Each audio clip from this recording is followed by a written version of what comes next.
ili ufike mbali, ishi kwa imani. Hapa nimekuwekea maana mbili za kuishi kwa imani.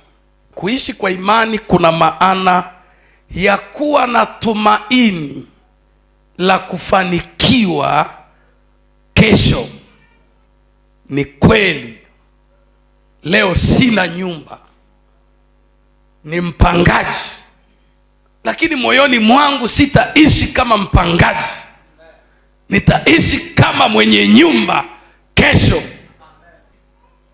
Kwa sababu nimetangulia kukuambia hakuna jaribu la milele. Kwa sababu hiyo sitaishi sawasawa na jaribu hili ambalo si la kudumu.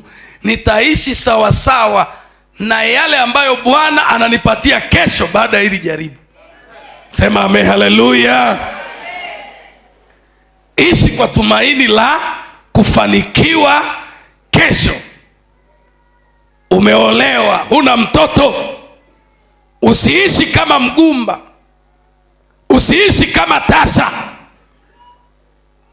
Ishi kama mama anayezaa kesho. Sema amen. Huna kitu, ni maskini, usiishi kama maskini, ishi kama mmiliki wa mali na tajiri kesho. Tumaini hili ndilo lililokaa kwa wenye haki na hata kwa Bwana wetu Yesu